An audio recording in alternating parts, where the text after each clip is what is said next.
I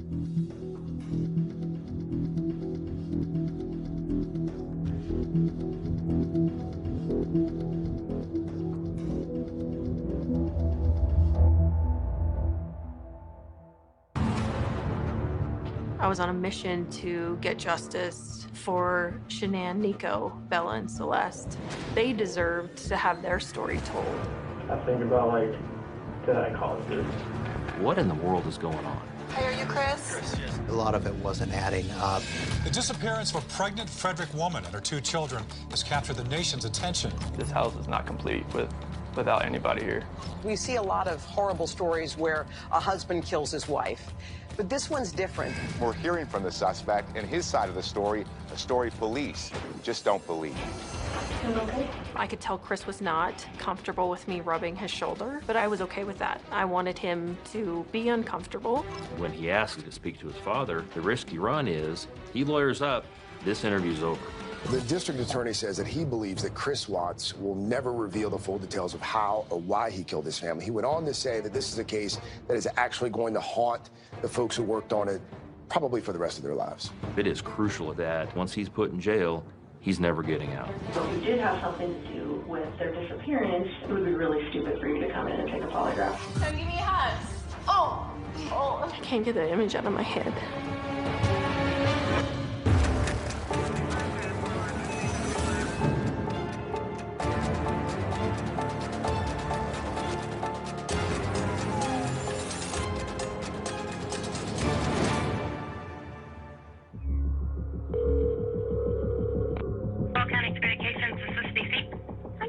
My name's Nicole, and I'm calling because I'm concerned about a friend of mine.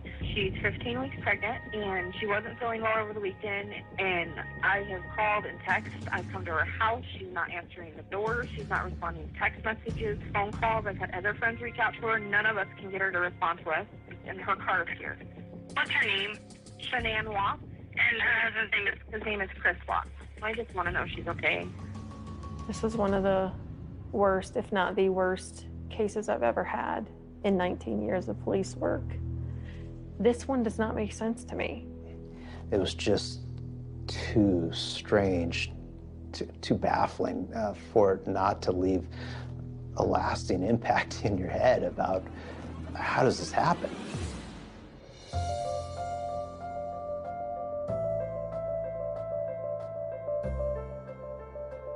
I was diagnosed with some health challenges, and then I met Chris. I was in a really, really, really bad place, and I got a friend request from Chris on Facebook, and I was like, oh, what the heck, I'm never gonna meet him. Except, one thing led to another, and 8 years later, we have 2 kids, we live in Colorado, and he's the best thing that has ever happened to me. Shanann was definitely a people person. She had a great laugh, a great smile, a great sense of humor. And she was a very loving, caring, outgoing person. Chris worked for an oil company. He was a mechanic.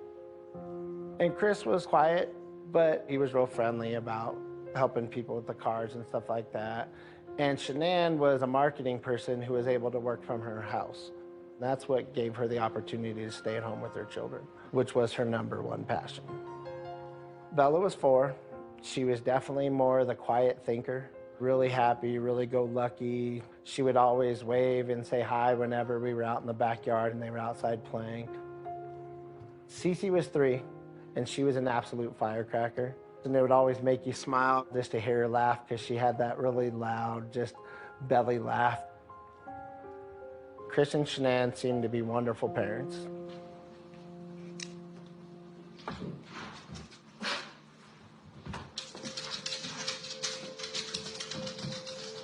We did it again. Really? Really. That's awesome.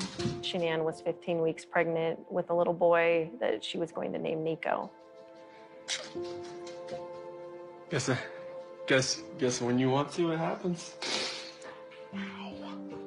They had the 2.5 kids. They had a nice, beautiful house. They both had great careers that, from what it seemed, that they definitely loved. And they just seemed to be that all-American great family.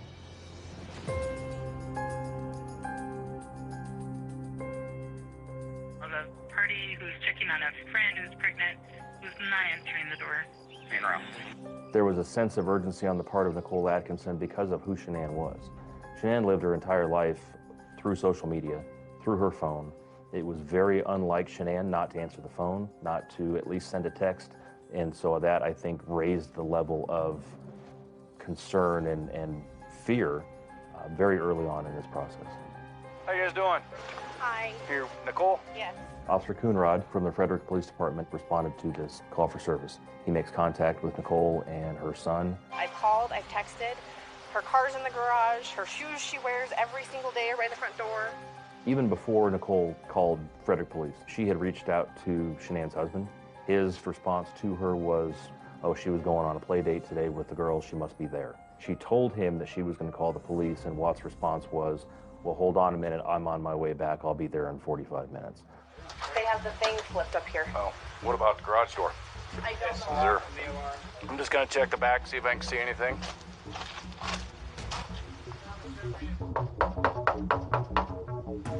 How you doing? You seen your neighbors today? No? Okay. Oh, we're just trying to get a hold of her. Yeah, I think she's diabetic, to be honest. Oh, is she? Something with her blood sugar, I thought. We were thinking about Shanann maybe having a spike in her blood pressure or dropping her blood pressure, and she might be in the house unconscious with the girls. And we were thinking, okay, we need to figure out how to get into this house. What's Chris's phone number? Hey, Chris, Officer Coonrod for the police department. Pretty good. So, do you have any idea where your wife is? Okay. Right. Well, my concern is her car's here. They're saying she is diabetic. I don't want her if she's upstairs and can't respond. About how far out are you? Okay. All right. Thanks. This female is diabetic. Unknown if she is home, though. Husband is on his way. Police department, if anyone's inside, make yourself known. Yeah, I mean, I don't see anything out of place. I'm not hearing kids. I'm not hearing anything.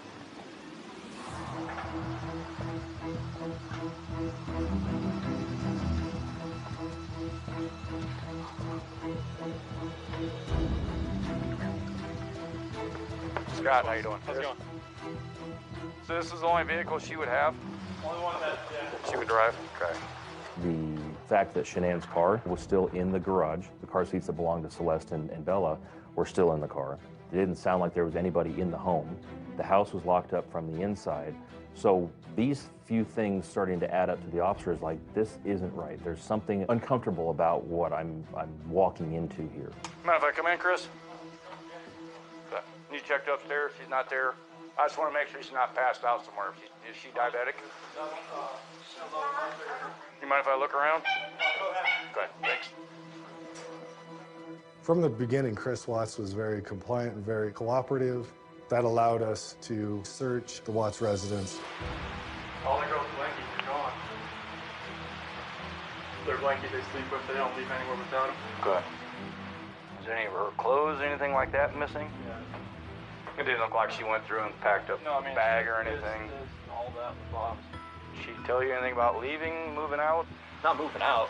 I mean, the last time I talked to her was this morning. She said she's going to take the kids to a friend's house, and then she asked where she was going to be.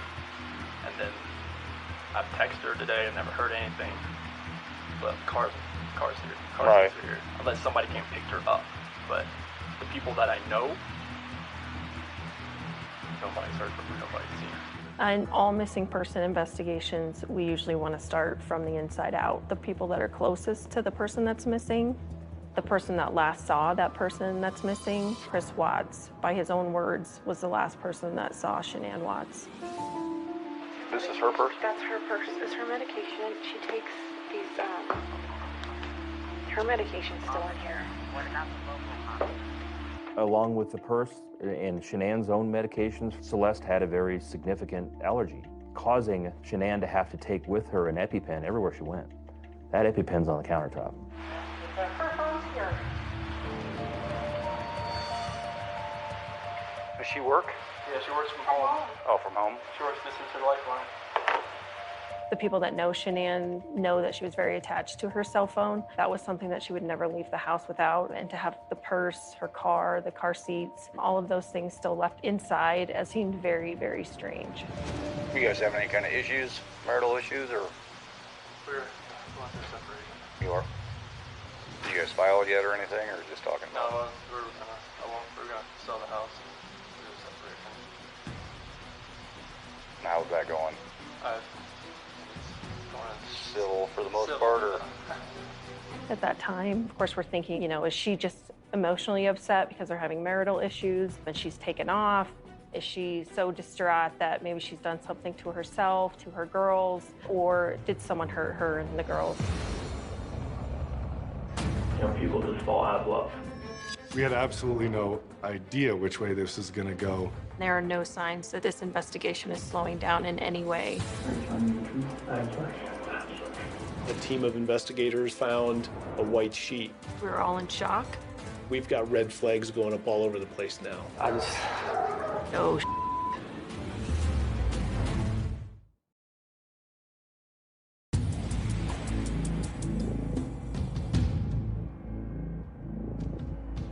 On Monday, August 13th, we had a missing pregnant mom and her 2 young daughters. The pregnant mom was named Shanann Watts, and her little girls, Bella, who was 4, and Celeste, who was 3, were also missing. People rarely leave without a trace. When little kids are involved especially, that's nearly impossible to just vanish the way that it seemed like Shanann, Bella, and Celeste had done. Watts told the officer that when he leaves to go to work in his work truck at 5:30 or so in the morning, that Shanann is still in bed, that the girls are each in their own beds, and that's how he left them. While the officers are still over at the Watts home, they're contacted by the Watts neighbor, Nathan. I knew that my security camera would catch any of Shanann leaving or someone coming in the house or her leaving with a friend. Nate came forward and showed the police that surveillance video, and Chris was there too. And all this was captured on the body camera. If any action would have happened, any cars or anything left your house, I would have. If it would have been like right in that area, it should have picked me. Oh, it'll pick up anything coming down the street this way. You know where that trigger is? Oh, yeah. At 5:27 a.m., I had noticed that there was a motion on my camera of Chris backing his truck up into the driveway and then into the garage. Usually park out there on the side and get everything back in. It'd be easier to run everything out there, all the tools that I had to bring in. What the video shows is Chris making several trips from the garage out to the driver's side of the vehicle, which is on the other side of the car from the angle that the camera is placed. So you can't see what, if anything, he's putting in the car per se. Loading my stuff up in my coolers, my water jugs, my book bag, my computers, some of the tools that I have in the toolbox. I knew I was going to have to do some pumping into rubbers today. That's why I was out so far. I was definitely hoping to catch Shanann leaving with Bella and Celeste. I was hoping we might catch somebody coming and picking them up to take them on a play date like Chris had said, but we had picked up no other motion or anything like that coming from their house. The camera on the front of Nathan's house shows that truck leaving at 5:45, and a part of a thorough investigation at a very early stage is creating a timeline. What time did the husband leave? Where was the wife? Where were the children at these particular times? And they're really starting to fill in those gaps. Chris, I had noticed that he wasn't watching the tape. He was looking down at his phone a lot, he was looking away a lot, and every time he did say something, he was trying to prove a point. No cars came through because I guarantee with the headlights, it picked up the headlights. Oh, yeah. And my vision said that at 5:27, my garage door was left open. I definitely was watching Chris's body language, and at that point in time, he definitely could have been freaking out because his wife was gone and his children were gone. I just personally thought the way he was acting was a little strange. As a father, like, my eyes would have never left that screen. No. The officer, even at this point in time, with the things that he is seeing, it has to keep an open mind. You can't start having tunnel vision on one person right away to the exclusion of everything else. But there is a sense that we need to start looking at this from a criminal investigation standpoint, not just a welfare check anymore.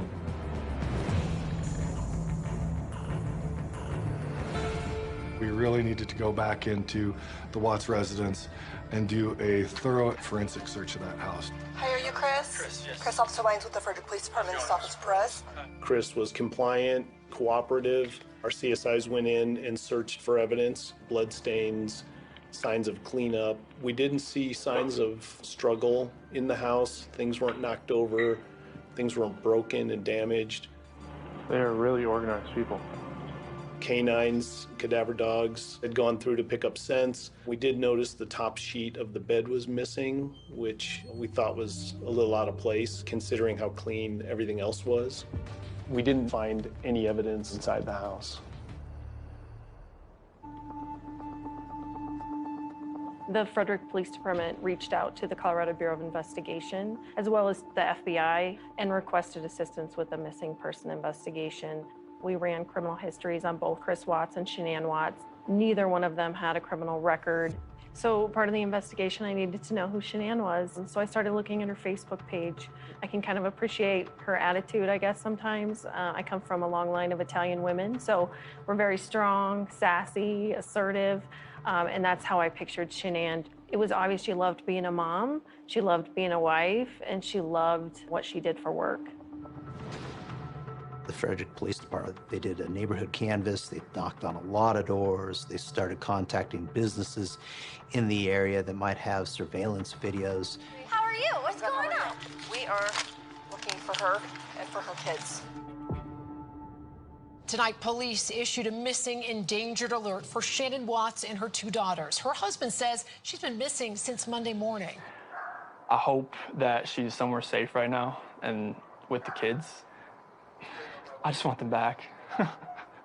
I just want them to come back. And if they're not safe right now, that's what's tearing me apart. Because if they are safe, they're coming back. But if they're not, this has got to stop. Like, somebody has to come forward. So we're all watching Chris's first interview basically live on the 5 o'clock news. Did you guys get into an argument before she left? It wasn't like an argument. We had an emotional conversation, but I'll leave it at that. But it's just, I want everybody to just come home. Like, wherever they're at, come home. That's what I want. Chris talked about how he and his wife had an emotional conversation right before she went missing, which I thought was strange, that you would talk about that on the news.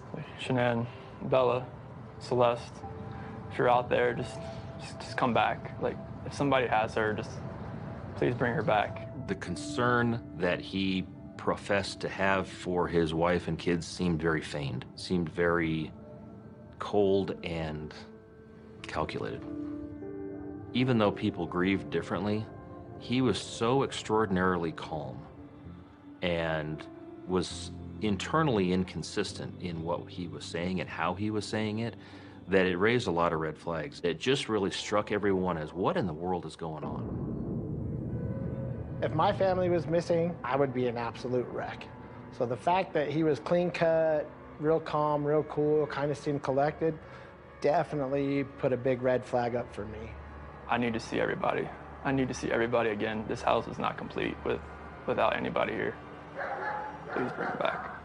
I think we were all in shock, and I recall immediately turning around to Special Agent Coder of the FBI, who I had never met before, and I just said, oh, we need him in a room with us that's recorded, and we need to get his story down right now.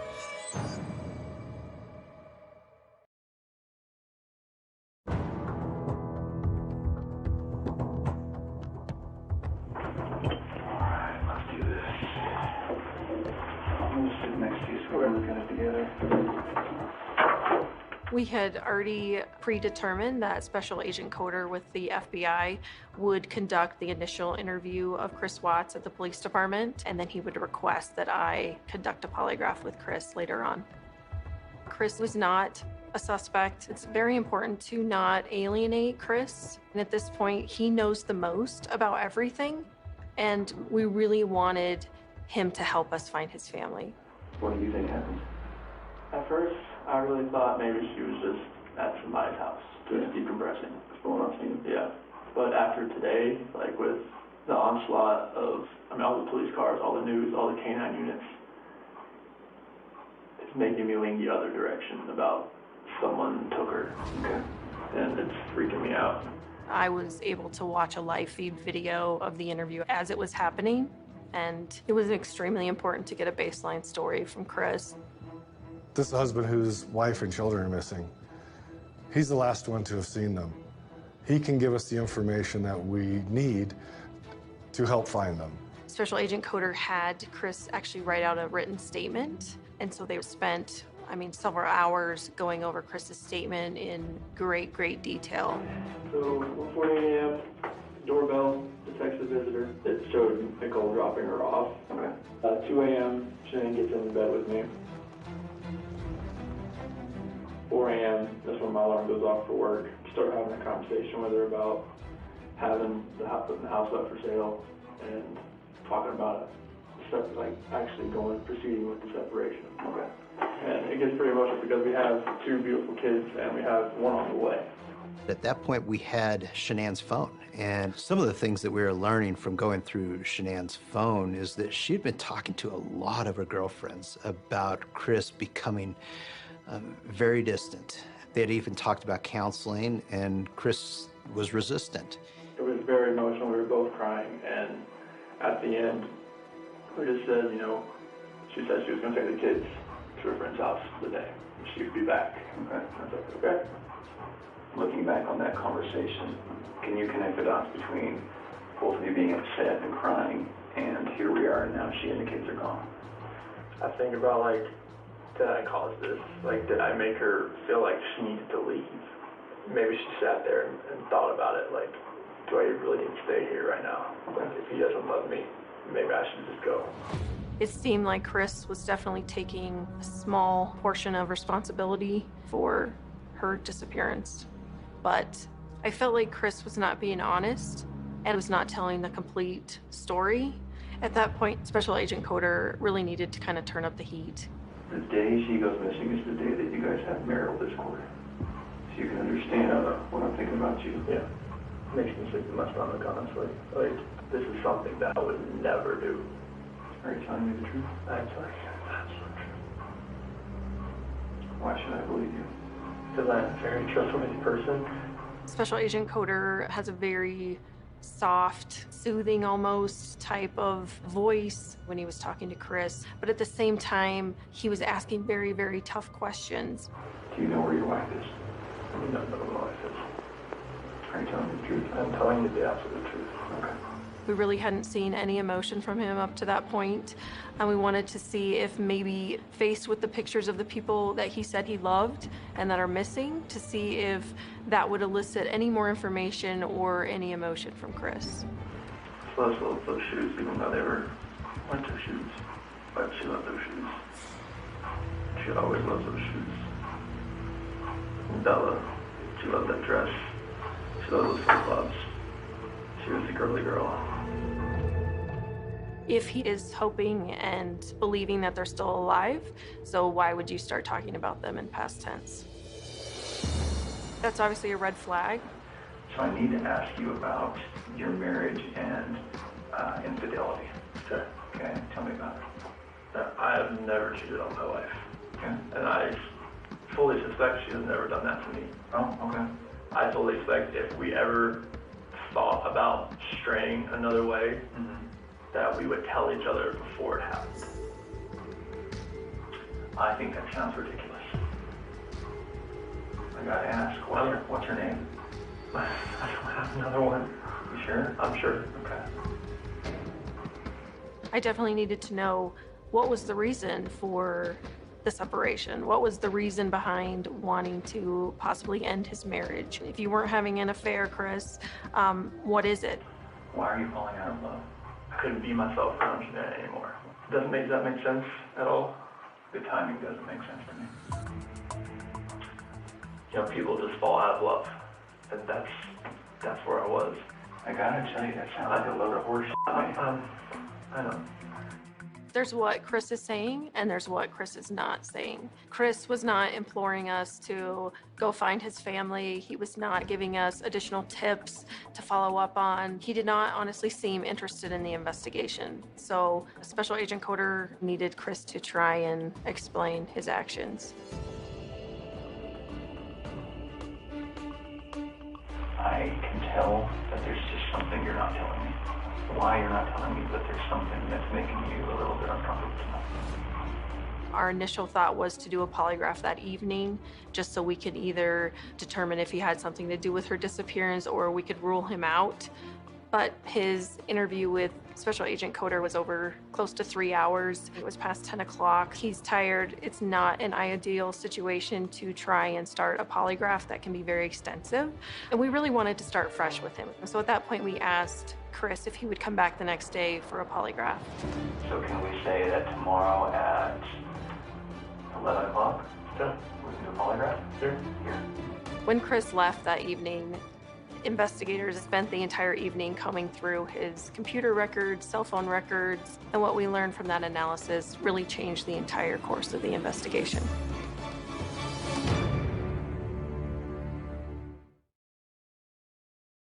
The disappearance of a pregnant Frederick woman and her 2 children has captured the nation's attention. Shanann Watts and her 2 young daughters haven't been seen in the last 2 days. Police say Watts, who is 15 weeks pregnant, and her 2 daughters, Celeste, age 3, and Bella, age 4, haven't been seen since Monday morning, gone without a trace from the family's home in Frederick. This is something that happens in the movies. My next door neighbors are actually missing. That's a hard pill to swallow. You start thinking about things like they don't have their medicine, she doesn't have her wallet, how is she staying somewhere? She doesn't have keys, she doesn't have any money. But of course you hold on to that hope, but deep down it was like, something is wrong. From the beginning of this case, it was important to have as many resources on the ground as possible. We sent out a missing and endangered media alert, and we also worked with Frederick Police Department to organize a roadside canvass. Did you by chance hear about the woman children that went missing on Monday over here? Yeah, it's all over Facebook. This is a very visible effort on the part of Frederick Police to make sure the word is out about Shanann. There are no signs that this investigation is slowing down in any way. It is a very, very active investigation at that point. Crime scene analysts are still combing through Chris's residence. We're still following up on leads. Witnesses are being interviewed. Tips are coming in. And obviously, we were hoping so much that Shanann would just show up with the girls. Go ahead and have a seat right here, Chris. When Chris arrived for the polygraph that morning, he was with his father that he had just picked up from the airport. So Special Agent Coder brought his father, Ronnie Watts, out to another room. So how are you feeling today? Sick to my stomach, honestly. Shortly before Agent Tammy Lee from the CBI is going to conduct this polygraph examination, investigators learned information that they had not known before. We looked at Watts's phone. It was revealed to investigators through text messages, photographs, emails, that he very clearly and for quite a period of time had been having an affair with a co-worker at the oil company that he worked at. He had been lying to Graham Coder the day before. If you're going to be deceitful with law enforcement about that, what else have you been deceitful about? It changes for us the possible motive. If Chris did do something to his wife and children, this could be the catalyst for that. Or if she left, did she really know about this other person? It kind of brings a whole different dynamic into the investigation. The first day I thought, okay, she was just somewhere. Sure. And after yesterday, all the activity at my house, it went to the other extreme. I've just been like sick to my stomach that either somebody has her or she's in trouble and the kids are not safe either. Right. With this new information she's got about the affair, she has to be careful because there is a fine line to walk there between employing investigative techniques to get the information that you need while not going so far as to completely cause the suspect to shut down. There's actually only 2 ways you can fail a polygraph, okay? First way would be if you fail to follow my instructions. The second way would be if you choose to lie to me. Obviously, my wheels are turning in my head, but at the same time, I didn't want to give him any indication that I knew about the affair. I hope that you know, if you did have something to do with their disappearance, it would be really stupid for you to come in and take a polygraph today. Exactly. Right? Like, it would be really dumb. Like, you should not be here right now sitting in this chair if you had anything to do with Shanann and the little girl's disappearance, okay?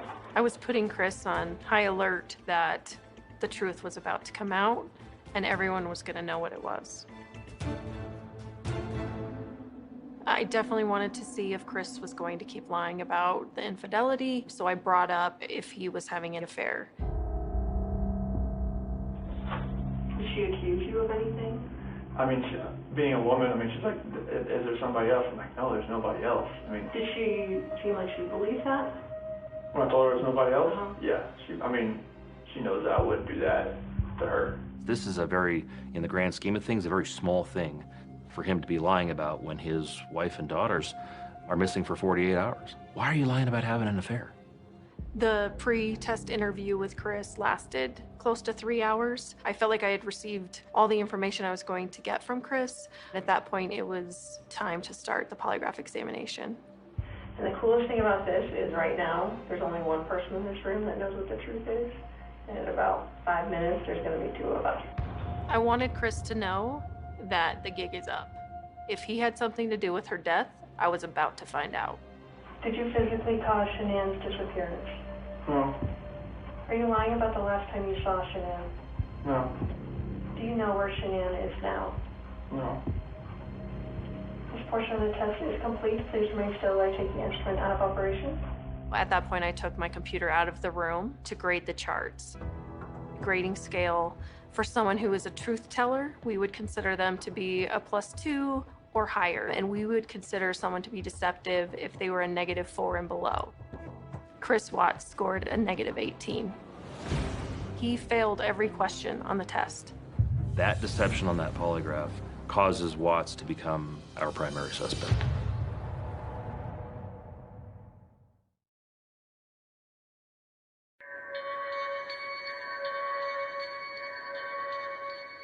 On August 15th, we've got Chris being interviewed by our investigators at the CBI, and simultaneously a team of investigators had been taking photographs of the area from where at that time Chris Watts worked, an oil field known as Survey 319, and they found a white sheet. Knowing that the bed was stripped, first thing we wanted to do was find out if the pattern on those sheets matched. They also found an area of disturbed dirt. We started thinking shallow grave. We've got red flags going up all over the place now.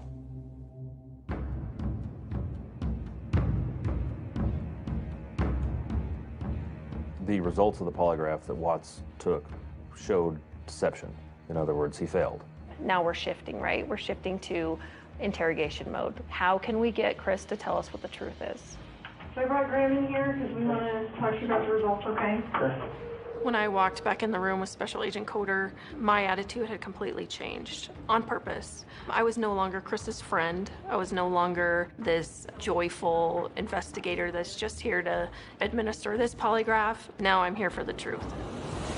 You did not pass the polygraph test. Okay. Okay. I did not lie on this polygraph. I am. It's not even an option right now because you did not pass the polygraph, so I know you were being deceptive. So that's not even an issue right now. The issue right now is what happened to Shanann, Bella, and Celeste. Like, I want them back home, like. But you know they're not coming back home. I was shutting down his continued plea for his wife and kids to come home, because at that point we knew that was not going to happen. And I felt like he had done something horrible to his wife and the kids. This is where the rubber meets the road, Chris. Immediately after he's confronted with the deception, within just a couple of minutes, he starts to offer investigators a reason as to why maybe he showed deception on the polygraph. And he chooses the most innocuous thing that he could possibly admit to. I choose honor. I'm not proud of it, so I don't want to get her involved in this. I don't want to ruin her life. We knew all about Nikki. So we didn't need to ask you about her in the polygraph. We just didn't need to, because we knew, okay? Special Agent Coder kind of adds that in at the end, you know. We knew way more than we're letting on. It was just kind of the gateway to finding out what the bigger lie was, because we knew it wasn't just about the affair. This should have been a time in your marriage where you guys were happy and thriving and productive, okay? And I believe that Shanann's the reason none of that happened. You know, it's common in these types of cases that there's some victim blaming, so that it's easier for the suspect to say, yeah, it wasn't all just me. Like, I did it because they pushed me to it, or I was forced to do it, giving Chris a possible reason as to why this would have happened. I believe that she's a controlling person. Maybe doesn't listen to you as much as she should. I think that she can do whatever she wants and you can't. Agent Coder and Agent Lee are providing him other alternatives, other possibilities as to what may have happened, other reasons that something may have happened, in an effort to try to see what his reaction is going to be. Chris, did Shanann do something to them? No, I don't know. I'm serious. I have no clue. No, you would have known, because they didn't leave the house. Did Shanann do something to them, and then did you feel like you had to do something to Shanann? They were at the house when I left. They were there. Vilifying Shanann, it's a technique that we can use to eventually get the actual truth. We just needed to find Shanann and the girls. Maybe Shanann did it, and you felt compelled to fix this so Shanann didn't look bad. I feel like you cleaned up for her. But I don't know, you're not telling me that, so it makes me think the worst. Like, did you do that to all three of them? I did not do anything with these kids. He was definitely more deflated. He was kind of hanging his head down. He kind of seemed exhausted from it all, honestly. Can I talk to my dad or something? I just can't talk to my dad. Like, I flew across the country. Watts makes a request of the investigators to speak to his father. They have to make a decision on the spot. They don't have an opportunity to make a phone call to their supervisor. They don't have an opportunity to call somebody from the DA's office and say, hey, what do you think I need to do? There were so many things in play at that moment that it was such a risky move, and we had to really make a split-second decision on whether we could allow Ronnie Watts into the interrogation room or not. Hey, Greg, how about this? If we brought your dad in here, would you please tell him what happened? Can I go out there and talk to him? Well, I don't know that you want to do it out there, because there's a lot of people going through the halls. Should we bring him in here? We'll step out.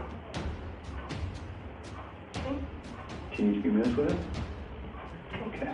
You have him on the ropes. You can see it. The risk you run is that a father, Ronnie Watts, walks into the room, turns into the protective father for his son, and tells him, you need a lawyer. Hey, Chris. He lawyers up, this interview's over.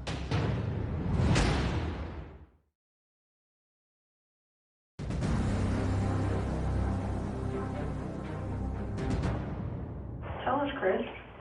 Can I talk to my dad or something? Special Agent Coder and I agreed to allow Chris's father to come into the room. Hey, Chris, we're going to let you have however much time you need, okay? Sure. You know, Chris was not in custody. Chris had every right to walk out of that room at any moment. So we were trying to appease Chris, if you will. We wanted him to know, you know, your father wants to know what the truth is. He flew across the country to support you, and he's not going to stop supporting you just because you tell him what happened. We had absolutely no idea which way this is going to go. Is he going to come in and protect his son and shut us down, or is he going to encourage him to tell the truth? As soon as Ronnie entered the room, Special Agent Coder and I had pretty much ran to the observation room in order to watch the interview. It was definitely a make or break moment. They were speaking very quietly, so everyone in the command post was silent. What's going on? It's polygraph. Failed it. Too much emotions. So, I mean, they're not going to let me go. Is there any reason why they shouldn't? They know I had an affair.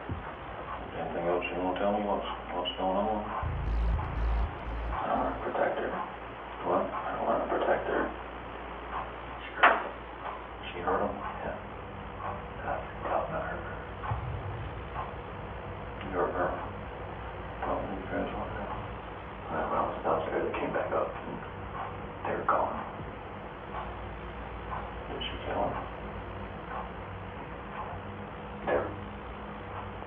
blue. She took over from that. I freaked out at the same thing.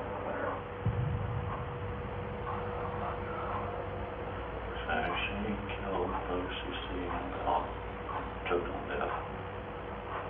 That's just rage. I'm mad.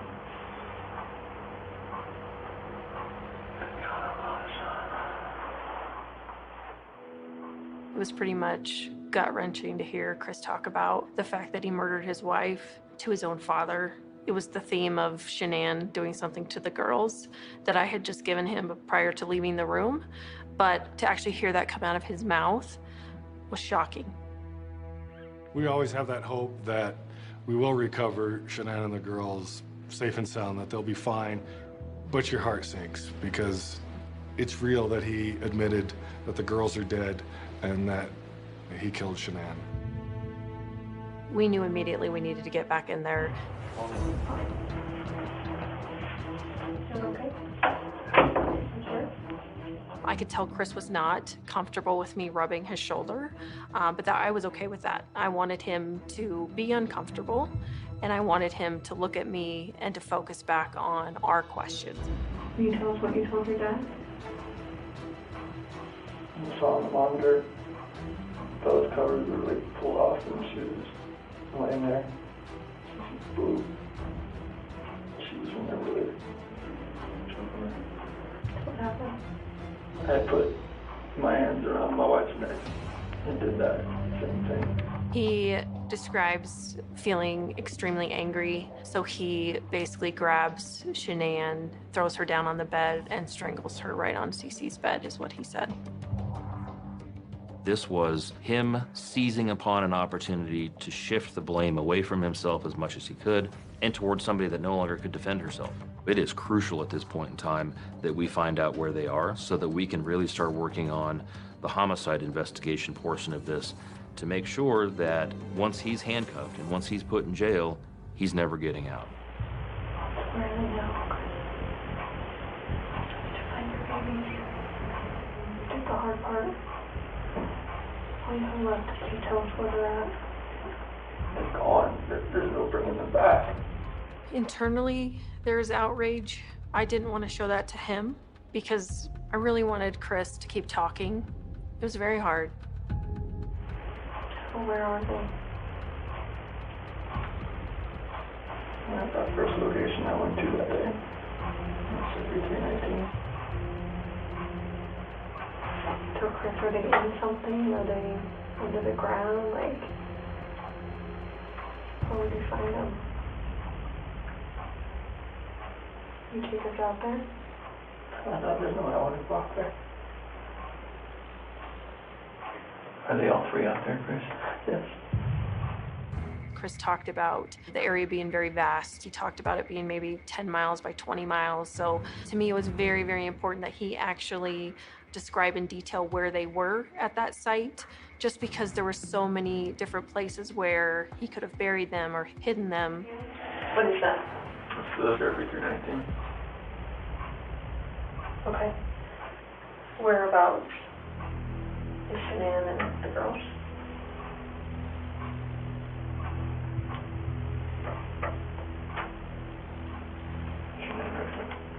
Okay, can you mark it for me? The S for Shanann. Okay. And where are the girls at? Here.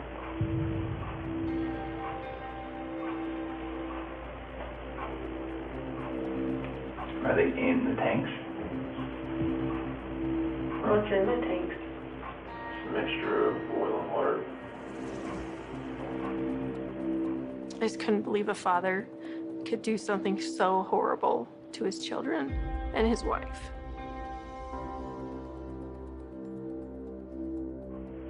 There was a sheet found down here? Mm-hmm. Where's that from? That was what Shanann was wrapped in. I was completely disgusted. I felt sick. But at the same time, I was like, we need to go get them. We need to go get them right now. I knew everyone's lives were going to be changed from that moment on.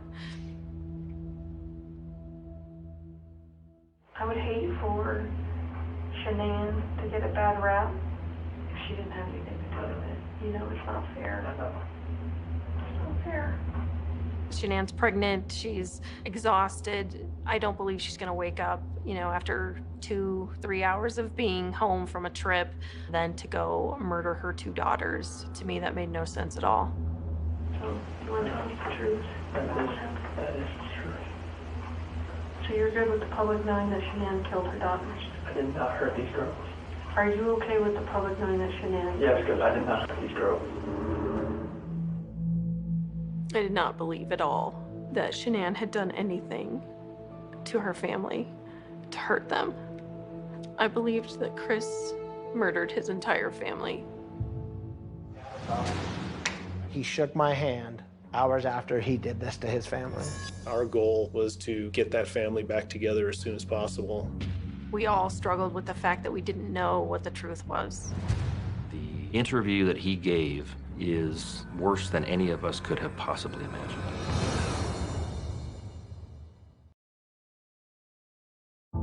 My daddy is a hero. He helps me grow up strong. He helped me snuggle too. He reads me books. He ties my shoes. If you're a hero, blue and blue, my daddy is love you.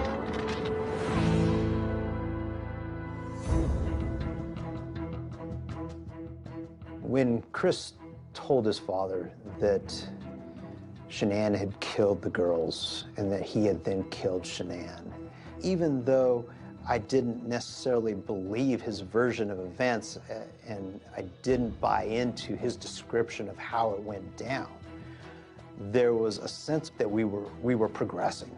Hey, Chris, do you mind if we take pictures of your hands and chest and stuff? Just Based on his statements, we had probable cause to believe that he had committed the crime of murder. That's the legal threshold that we need to get to arrest him. Chris, come stand up for me. I'm going to have you face that wall over there. At the conclusion of the interrogation, officers came in, placed Chris Watts in handcuffs, took him out to a patrol car, and he was transported to the Weld County Jail. We're not going to wait till the next day. Our goal was to get that family back together as soon as possible. About 11 o'clock at night, we started to excavate the dirt. We wanted to get Shanann out of the ground if that's in fact where she was.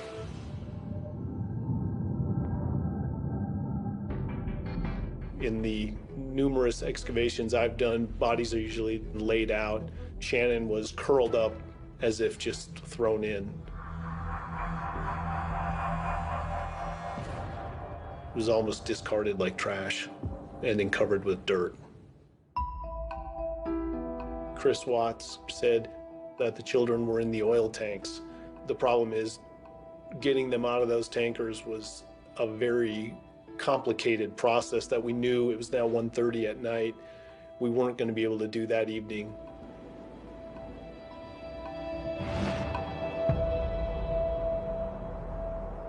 At this point, we have strong reason to believe that we know where the bodies of the children are, and recovery efforts are in process on that. When we were at the oil site on the morning of the 16th, I think everybody there kind of arrived with this sense of dread because you know what the mission is. You know that you're recovering the bodies of 2 small children. This is going to be a huge undertaking to drain these tanks. We questioned whether small children would fit through that opening. We also couldn't see them, you know, when we opened the hatch from the top. So there was a point where we thought he could still be lying. One of my CSIs went up and opened the inlet, and we found a tuft of hair along the inside of one of the oil tank inlets, and then we knew.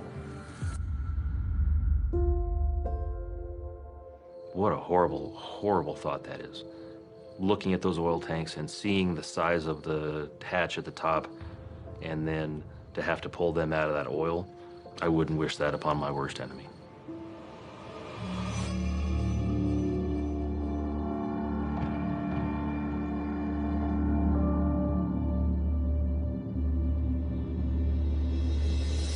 first tank was the one that had Cece in it. She was still in her nightgown. She'd just gone to bed. The second tank had Bella inside. I can't get that image out of my head.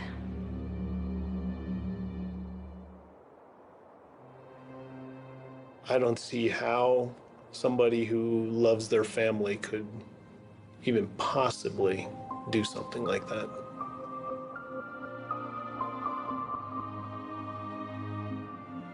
I've been doing this for over 30 years.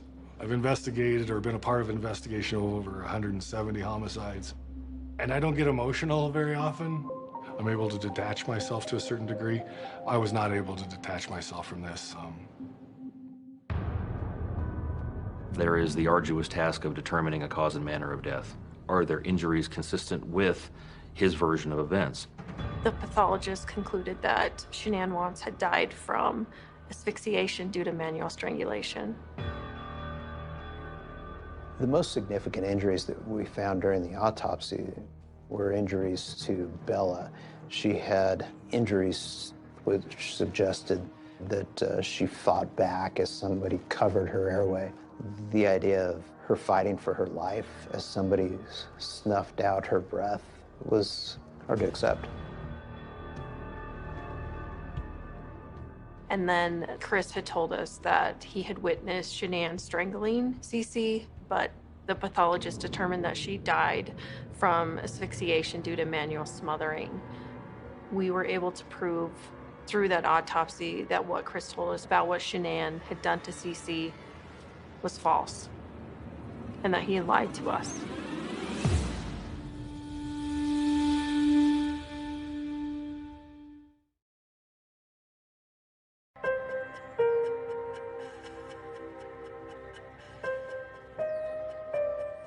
We left the autopsies feeling that Chris Watts was solely responsible for the deaths of his entire family. Under Colorado law, an unborn child can't be the victim of a homicide, but there has to be a recognition that he killed his unborn son. His unborn son is named Nico. They had named him that. So we charged him with the only charge available to us under Colorado law to give us that recognition that Nico was also a victim of his father's acts. The charge that I had available to us is called wrongful termination of a pregnancy. We knew that there was another woman who was romantically involved with Chris Watts. As soon as we got her name, she called in to the tip line and said, "Hey, I'm the other woman," essentially. And after investigating, we were confident that she had no role to play in this tragic event. Mr. Watts, why did you kill your wife and 2 children? Today, prosecutors filed a motion requesting fingerprints, cheek swabs, and hand pictures from Chris Watts. They believe Watts is responsible for all 3 deaths. It was just utter disgust and shock. He did that, and he was standing in my house hours afterward. Hopefully something comes up, dude. I think that was one of the toughest things to swallow. No. Is knowing that he shook my hand hours after he did this to his family.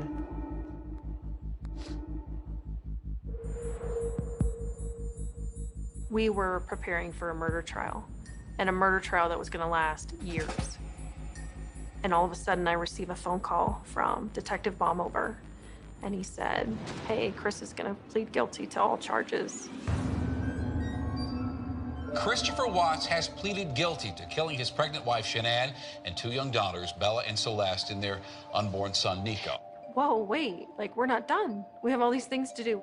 We didn't examine all the evidence. We didn't interview every witness we needed to. We didn't do all of these things that you would do in a normal investigation because he stopped the clock. We were relieved that it was going to be over, but at the same time, we felt like, in a sense, we didn't finish. Mr. Watts entered a plea of guilty to all 9 counts. Those counts include murder in the first degree after deliberation as to Shanann Watts, murder in the first degree as to Bella Watts, murder in the first degree as to Celeste Watts, unlawful termination of a pregnancy as it relates to Nico Watts, The one deal that he made for himself was that if he pled guilty to all those charges, that he would not be subject to the death penalty. The only way that I'm going to accept that offer is if that is absolutely what Shanann's family wants. Present here in the room with us today is Frank Rusick, Sandra Rusick, and Frank Rusick Jr., Shanann's brother, mom and dad. Sandy said it very, very poignantly to me. She said, he made the choice to take those lives. I do not want to be in a position of making the choice to take his. And that was very compelling to all of us as we were talking about how to proceed on this case.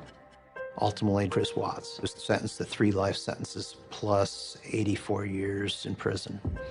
While we got some satisfaction with the fact that we knew that he would never have the opportunity to hurt anyone else again, we were all left with the fact that the story was not over. Come give me hugs. We all struggled with the fact that we didn't know what the truth was. By pleading guilty, he had admitted that he had murdered his entire family, but he had never told us what really happened to Bella and Celeste that night. They deserved to have their story told, and we needed to vindicate Shanann's memory, that Shanann loved her girls, and that she didn't have anything to do with their murders.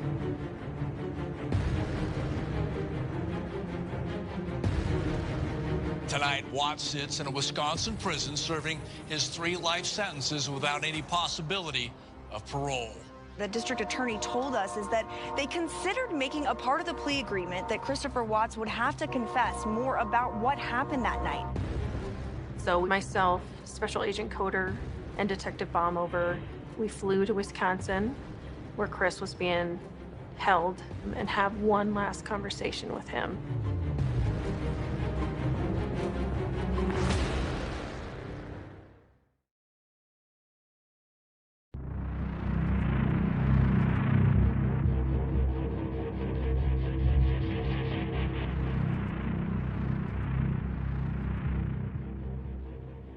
Myself, Special Agent Coder, and Detective Baumover, we flew to Wisconsin, where Chris was being held, and have one last conversation with him.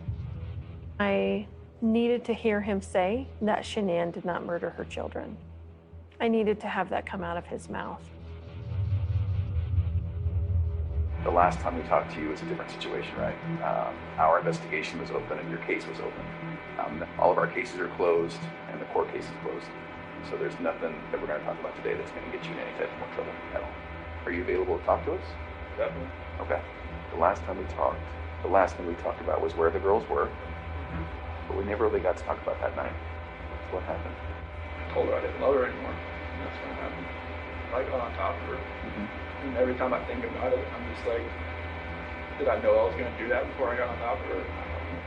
He talked about having the conversation while he's sitting on her and she's telling him to get off. You know, you're hurting the baby. And he doesn't get off. And at one point she tells him, you're never going to see the kids again. And that's immediately when he starts strangling her. So what happened next? Yeah, she had her opening blanket with her. She was like, what's wrong? What's wrong with mommy? And where was Shanann at that point? Yeah, she's pretty much on the bed, but she was face down. Bella understood what was happening or saw what was happening. In Chris's mind, what do you do with your daughter that just is witnessing your wife dead on the bed? Did he feel like he had no other way to get out of this without doing the same to his daughters? She followed you and you put Shanann in the truck. Okay. And then what? Put my lunchbox and stuff in the truck and then grabbed the kids and then put them. So you put Shanann in the truck and then you put the 2 girls in the truck. Shanann was back there too? She was on the floor. What did they say about Shanann being on the floor? Mommy, okay? What did you tell her? She'll be fine. I didn't want the girls looking at Shanann while they were in the back seat. So what'd you do? I put a trash bag on one end and on her feet and on her head so they didn't have to see. We had nobody had ever contemplated, that I recall, in any discussion, that the girls were alive when he drove them out to the oil site. When I was driving up there, I mean, they were just, kind of asleep or kind of just like, holding on to each other, laying in each other's laps. They were alive in your truck. You now had an hour to drive out to the oil site, and at no point did he decide to spare their lives, and it made no sense to us. Took Shanann out, and then what were the girls doing when we were here? Just sitting in the back of the truck. CC was hers. He used his hands to cover her mouth and her nose and smothered her to death. As soon as he knew that CC was dead, he took her out of the truck. All the while, Bella is sitting in the truck, watching her dad walk up to the oil tank and drop her sister inside.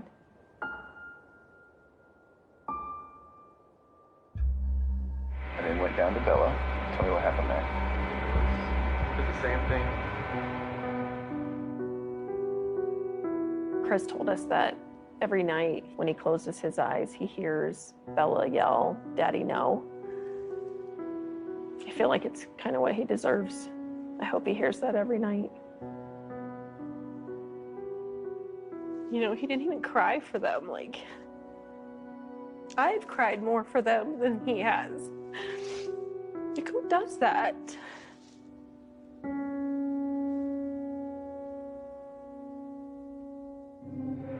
Is it possible that in your mind you didn't want them to suffer throughout their life? Was this like a mercy thing? I mean, you can say that like after the fact, but it was just like, I just didn't. I felt like it was just like an anger with Shanann, with everything that I was just taking it out on everybody that was in front of me that morning. Interview that he gave is worse than any of us could have possibly imagined. At the end of a case, usually you get a feeling of, okay, I've got a sense of the why. The why never materialized here. I was on a mission. I was on a mission to get justice for Shanann, Nico, Bella, and Celeste. And when I felt like I did my job, that Friday when I got home, I kissed my kids, I walked upstairs, and I collapsed on the floor, and I just started crying. A lot of people ask me, do you believe him? Do you believe that final version was the truth? And I have to say yes, because it was more horrible than I had even let my mind go to. This was a complete act of evil by Chris Watts.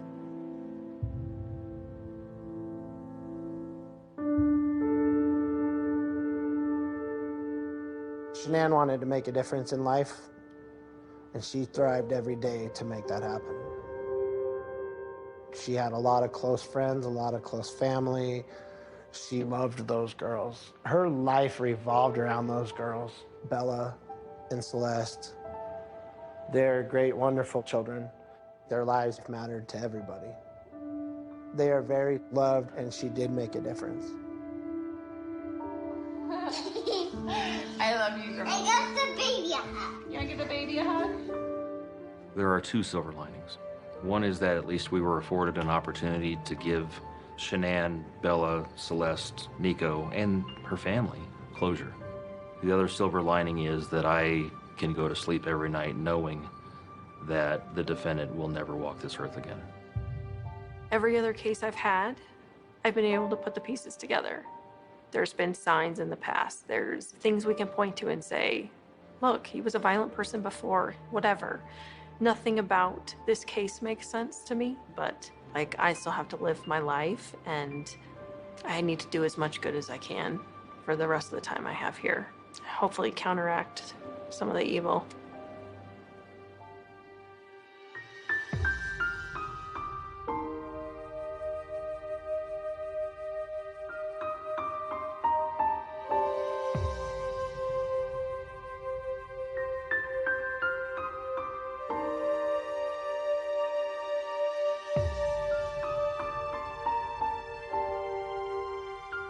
Bye.